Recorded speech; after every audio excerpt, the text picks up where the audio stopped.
Fala pessoal, bem-vindos ao canal Cortes da Bru. Lembrando que o link do episódio completo está na descrição do vídeo. Olha, foi um processo tão difícil que as pessoas acham que foi uma coisa assim. Como que é um convite? Ele liga? Ele mandou no meu escritório o Bibiano, o falecido Bibiano, que era o braço direito dele à época, e o Julian Lemos, que agora é deputado federal e hoje é meio que opositor a ele, né? Eles não se afastaram. Os dois foram no meu escritório e colocaram o celular assim na mesa e ligaram pro presidente. O presidente falou comigo no Viva Voz. Se eu não estou equivocada, foi a primeira vez, porque ele convidou várias vezes. Não foi uma vez só. Foi o primeiro contato. Ele falou assim, nós não nos conhecíamos.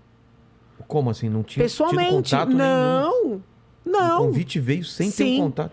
Aí ele falou assim, de 1 a 9. Não, acho que antes disso ele me ligou para me incentivar a me filiar. Tenho certeza quase absoluta. Mas essa conversa, ele falou assim, de 1 a 9, de 1 a 10, qual é a chance de você aceitar ser minha vice? Assim, com os dois na sua frente? Aí eu falei 9. Hã? Entendeu? Eu falei 9.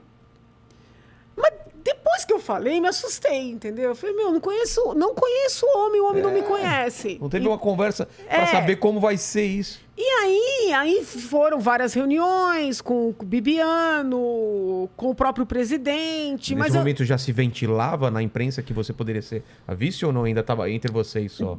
Acho que nessa conversa somente nós. Só vocês. Tá. Demorou um pouco para sair, né? Então foram várias conversas, várias reuniões. Eu fui para o Rio, para a convenção do partido.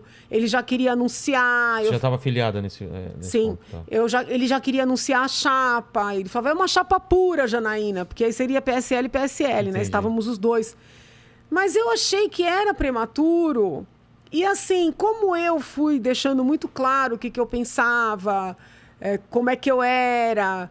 Já tinha uma divergência em relação ao que ele pensava, das coisas que você propunha? Existem, mas eu sempre falei. Não, na época? Sim. E por ele tudo bem ou não? Então, uma das divergências que era a questão da idade penal, né? Que o presidente defende abaixar a idade penal e eu não vejo eficácia nisso. Para 16 ele queria? Ele queria abaixar para 16. Aí ele é muito simpático, gente. Isso aí ninguém pode... Mesmo? Ele é. E olha, diferentemente do que as pessoas pensam, ele é muito educado. Entendeu? Assim, eu não... Porque o que parece... Não, ele é muito educado. Aí ele dizia assim, ô, Janaína, peraí, você não quer 16, eu não quero 18, vamos fazer para 17. Como se fosse simplesmente o lance da idade. Então ele é uma pessoa muito assim, pelo menos no contato que eu tive, foi positivo, não foi algo negativo, entendeu? E eu não minto. Né? Se você falar uma coisa aqui...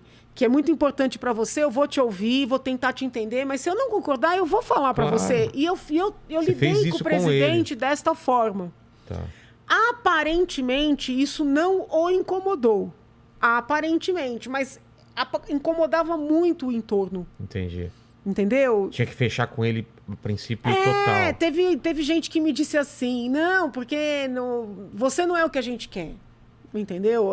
Alguns diziam que eu era muito boazinha, outros diziam que eu era de esquerda, outros diziam que eu era chata, né? Porque eu queria ficar em São Paulo, eu não queria mudar para Brasília, eu queria ser vice em São Paulo. E isso pegava E pra eles ele? achavam um absurdo, porque todo mundo queria receber esse convite. De repente, quem recebeu tá fazendo exigência. Então, eu acho que foi uma sucessão de fatores, entendeu? Então, não é assim, que ficou muito assim, a pedante disse não. Não eu fui mostrando quem eu era e dizendo que eu não ia ser... Olha, semana passada o presidente deu uma declaração dizendo que o bom vice é aquele que fica quietinho.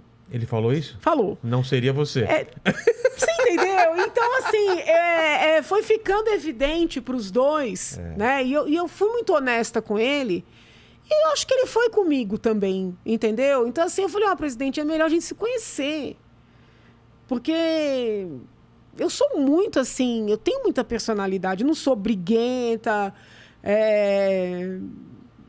não sou uma pessoa que puxa o tapete de ninguém, que arma para ninguém, mas assim, eu tenho minhas convicções, entendeu?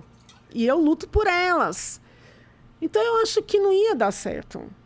E você já estava vendo a movimentação. Ele falava, vou chamar o Moro, vou chamar tal pessoa. Ele falava para você sobre a Os composição. vices? Para a composição ministerial. Se chegaram a falar sobre isso Ah, mesmo? não. Nem chegou A nesse ideia ponto. do Moro só veio depois da eleição. Ah, é? Sim. Ah, não sabia. O pessoal acha que é de antes, não Eu é. achei que era uma coisa já pensada. Pra você ter uma ideia, o presidente ganhou, Bibiano me ligou e chegou a falar assim, você não iria pra justiça? Ah, é? É. Aí eu falei, não, pra justiça vai você. E o Bibiano tinha um pouquinho esse desejo, sabe? Ah, é? O Moro não era nem pensado. Caramba. Mas nem passava pela cabeça de ninguém durante a campanha o Moro. Nada. Aí Bibiano falou, mas então vai pra educação.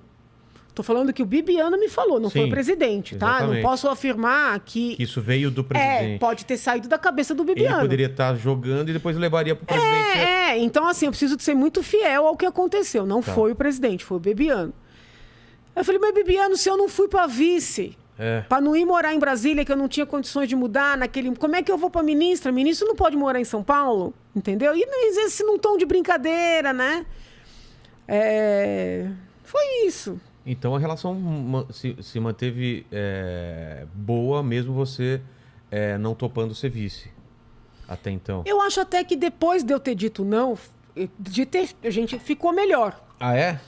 Porque ele estava muito pressionado pelos apoiadores dele, que não me queriam, entendeu? E ele, de certa forma, já tinha feito o convite. Entendi. E eleitoralmente, a minha presença ela era importante. Depois, a minha votação mostrou, né? Então, assim, ele estava pressionado de todos os lados. Pelos que queriam, pelos que não queriam. Quando a coisa, vamos dizer assim, resolveu, não vai ser Janaína, eu acho até que melhorou. Entendeu? E a partir daí você decide se candidatar ou isso também já estava... Você tinha essa decisão e falou, putz... Não tinha decisão nenhuma. Eu decidi me candidatar no último dia do prazo. Ah, é? Eu não ia me candidatar. Mas você achava que você não ia ter uma boa votação ou você não queria essa bomba? Eu achava que não era pra mim, entendeu? Eu não queria entrar na política. Mas aí a vida na faculdade começou a ficar muito difícil. Eu achei que eu não ia conseguir mais nem me manifestar, entendeu? Aí eu falei, bom, no plenário eu posso defender o que eu acredito, posso dar mais amplitude para o que eu penso, entendeu? Isso se tornou fato? É fato. É? É fato. Tem que ir para lá, né? Não adianta... É um lugar que eu considero, assim, muito importante. Para você poder... Para quem tem ideias, né? Então, mas é uma coisa totalmente nova para você. Como você Pra viu? quem tem ideia. Se o sujeito não tem ideia, não tem convicção nenhuma, não adianta nada. E como foi para você lá, estando lá dentro? Como que é essa luta estando lá? Porque a partir do momento que você tá lá, por exemplo, um impeachment seria diferente, né? Porque você iria votar também, né? Então, muita gente fala, por que você não pede o impeachment do Dória? As pessoas não conseguem compreender que o deputado estadual ele é juiz de um pedido de impeachment do governador. Inclusive, quando alguns colegas meus apresentaram um pedido de impeachment do governador, eu até alertei. Eu falei, colega, é capaz de você... Vamos supor que isso vá adiante. Tá. Qual era o motivo? Levantaram o impeachment baseado em quê? Vários. É capaz de você não poder votar. Entendeu? Porque, assim, as pessoas têm que entender que no momento de um processo de impeachment, o deputado, no caso do federal, o senador, ele é juiz, entendeu? Então. É juiz. Exatamente, por isso que eu perguntei, porque aí muda, né? Você não tá fora, você tá dentro do... E o do Dória foi levantado... Foram vários pedidos, né? Pelo fechamento dos comércios, pela não entrega dos respiradores, pelo gasto com publicidade. Tem uma série lá de... Nada foi pra frente. O presidente da casa, que é sempre PSDB, não recebeu. Isso que eu não entendo. Ele tem que receber significa o quê? Ele tem que admitir. Admitir. Veja, você vai entregar lá, você faz um protocolo, tá lá. Tem essas provas. Mas ele tem que analisar e admitir. Quando ele admite, é que o processo anda e vai pro plenário, vai ser apreciado pelos deputados, entendeu? Entendi. No caso da Dilma, quem admitiu foi o Cunha. Foi o Cunha. E ele fez isso porque... Se ele tivesse junto com o PT, ele nunca admitiria. Ou Pode ele ser é forçado... Pode ser que sim, pode ser que não. Não dá pra saber. Não dá pra saber. É isso que eu não entendo. A gente fica dependendo de vários várias coisinhas assim, né? Da boa vontade Mas de... é assim, tá não é a vida? Mas é assim. Se você pede uma mulher em casamento, você não depende dela pensar, dela te dizer Mas não tem sim. um país inteiro falando, vai, aceita! Mas essa é a vida é isso. Porque a gente fica na mão de poucas pessoas, né? A vida é isso. E do momento tem muita político. gente defendendo que essa decisão não fique apenas na mão do presidente, né? Que vá para o plenário. Porque depende do humor, depende do momento político, da pressão que ele tá vivendo, para ele ir para frente ou não. Então eu fico... E o do Bolsonaro? Tem pedido de impeachment. Tem vários. Baseado... E qual que é a... Eles alegam, sobretudo, a gestão da pandemia, né? E aí, Eu não consigo ver elemento para impeachment do Bolsonaro. Entendeu? Porque assim, eu divergi muito dele no início da pandemia. Ele Acho que ele demais, poderia ter tido uma outra abordagem. Porém, passado aquele primeiro momento, ele fez o auxílio emergencial, né, num montante de dinheiro nunca antes visto nesse país, parafraseando o ex-presidente Lula. Ele comprou as vacinas. Entendeu? O Brasil está no topo da vacinação. São Paulo é a capital mundial da vacina. Mas tá resmungando até agora, né? Ele tem o pensamento dele, entendeu? Ele tem medo. Qual vai ser o impacto dessas substâncias novas no nosso corpo, em médio e longo prazo? Você tem médicos que defendem isso, como em tudo na vida, entendeu? Mas eu acho assim, ele tem as convicções dele, que podem até ser passíveis... Mas como estadista, ele deveria ter outro tipo de... Mas ele, assim, ele não faltou, entendeu? Ele não impôs a visão dele para o país. Porque pela visão dele, não teria vacina, mas ele comprou, entendeu? Ele foi meio forçado. Pela visão dele, ele não fecharia nada, mas ele deu auxílio emergencial. Então, eu acho que ele fez o que precisava ser feito, entendeu? Agora, o jeitão dele é fogo, né? Não dá pra... o jeitão dele é... Parece que ele não se importa, parece que ele não... Você falou dele ser uma pessoa doce, às vezes me parece uma pessoa tão fria, né? Ele conversando com a gente, assim, é diferente do que daquela figura... Eu não sei, parece que ele tá no palanque, parece que ele gosta daquela personagem. Do embate, né? Mas assim, faz muito tempo que eu não converso com ele, que eu não encontro pessoalmente, então não sei se ele mudou. Porque eu tô falando de alguém que ainda não era presidente. Eu não sei se ele mudou. Entendi. Mas o convívio que eu tive com ele não foi um bom convívio. Não foi ruim. Entendi.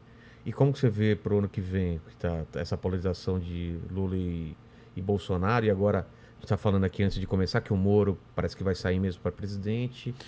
Eu tenho a impressão que vai. Assim, os movimentos aparentam, eu né? também acho que sim. A maneira como ele lançou lá a filiação dele foi uma maneira, assim, bem impactante. A própria presidente do partido Podemos tem falado... Conversei com ela, inclusive. Ela tem falado com todas as letras que ele é candidato à presidência. Então, eu acredito que será. Agora, nós temos aí praticamente um ano, né, para essas definições. Muita coisa pode mudar, muitas coisas podem acontecer. Em regra, você tem que apresentar a candidatura em agosto. Então, não dá um ano, mas é um tempo bom, entendeu? Então, muita coisa pode acontecer, né? Agora, a princípio, ele é candidato, vejo como um forte candidato. Sim. Porque ele tem um serviço prestado para a nação, entendeu? O serviço que ele prestou para a nação... Não dá para questionar, não dá para dizer que não foi importante. Né? Infelizmente, o Supremo desfez, mas teve todo o impacto, entendeu? Teve uma importância muito grande. Vejo como alguém que foi injustiçado. Bolsonaro até colheu os frutos disso, sim, né? do impeachment e da Lava Jato. Exatamente. Né? Do impeachment e da Lava Jato. Então, assim, eu acho que ele, diferentemente dos demais presidenciáveis, que tem todo o direito de colocar seu nome, de concorrer, graças a Deus, estamos numa democracia, então não desmereça a candidatura de ninguém. Mas, diferentemente dos outros, o Moro tem um serviço prestado histórico, entendeu? Então, eu vejo como se é para ter uma terceira via, na minha leitura é ele, entendeu? O Dória não deve ter tanta força, né? Como essa terceira via. Olha, na Assembleia tem alguns colegas que entendem que sim. Né? Eu respeito, mas eu não vejo essa força nele, eu não vejo. Muito embora ele tenha, como até brincamos um pouquinho antes, uma autoestima bastante elevada. Ele realmente tem uma autoestima absurda, ele né? acredita e acho que faz parte. Cada ser humano tem a sua personalidade, entendeu? Mas eu, assim, Eu vejo hoje, né, a candidatura forte do ex-presidente Lula, porque a esquerda vai concentrar voto nele. É Bolsonaro e Moro. O Bolsonaro, né, que tem ali o eleitor que é fiel. Né? 7 de setembro mostrou isso. E eu né? vejo, assim, como nessa terceira via, alguma viabilidade pro Sérgio Moro. Até porque ele tira voto também de um pouco do Bolsonaro, eu acho, né? Mas ele apareceu com 11%, né? mas teve uma pesquisa mais, assim, em faixas, que mostrou ele tirando voto também do Lula. Ah, é? Não é? Que louco Aí isso. É tão interessante isso. É, né? A gente, às vezes, quer ver muita lógica no voto, e não é bem assim. Às vezes o eleitor gosta de um candidato por uma coisa que a gente nem imagina. Ou não gosta. É isso que eu ia falar. Ou não quer que o outro ganhe também. Entendeu? Então, assim... Vai ser uma caixinha de surpresas. Porque tem 2 candidatos com muita rejeição e tem o Moro aí que... Não sei. Mas você... Se tivesse que definir Lula e Moro ou Moro e Bolsonaro... Não, veja lá. Eu, com todo respeito, né, não quero ofender ninguém, eu não voto no Lula de jeito nenhum. Tá. Né? Então Lula já está fora. Lula versus... não voto no PT, não Lula voto versus Mandíbula não versus... voto na esquerda, não voto. Tá. Eu quero ouvir mais, né, o que o Moro vai propor. Ele ainda não se Eu pronunciou. quero, porque assim, na pauta anticorrupção, não tem melhor. Né? Ele é especialista nisso, ele tem um serviço prestado. Total. Então, isso assim, não se discute. Agora é o projeto e a gente do tem país, um problema de corrupção. Né? Então, assim, ele é um candidato que nessa pauta me agrada 100%. Mas eu quero ouvi-lo no resto. Né? Eu quero ouvi-lo... O que ele pensa para a educação, o que ele pensa para a saúde, o que ele pensa para o saneamento, o que ele pensa das chamadas pautas conservadoras, que para mim são importantes. Né? O que eu falei em 2018, eu não falei para ganhar voto. Então, eu quero ouvir, quero ver com quem ele vai se juntar. Entende? Tem então, essa assim, também, né? eu acho que é um processo. As pessoas ficam com raiva de mim. Não, você tem que fechar com um ou com outro, mas querem que minta? Eu não sei, eu não decidi. Entendeu? Mas tem uma pressão pra você fechar com o Bolsonaro, não? Nossa, não, mas assim, as pessoas ficam nas minhas redes. E aí, não vai declarar o voto? Traidora! Ou você tá com o Bolsonaro, ou você tá contra, ou você tá com... E aí eu tenho agora também os defensores de Moro, né? É? Ou você tá com o Moro, traíra, muro. Mas não é, eu não sei mentir. Inclusive, colegas com mais experiências falam assim, não, você tem que fazer análise de quem que é mais interessante para você se eleger. Eu falei, essa não sou eu, entendeu? Eu preciso ter certeza de quem eu acredito que vai ser melhor para o país. Entendi. Entendeu? Eu ainda não tenho essa convicção. Eu acho que são excelentes candidatos. Cada um para sua... né? Se passar Moro, vou ficar feliz, vou fazer campanha para ele. Se passar Bolsonaro, vou ficar feliz e vou fazer campanha para ele. Agora, o meu voto no primeiro turno, eu ainda preciso de mais elementos para decidir.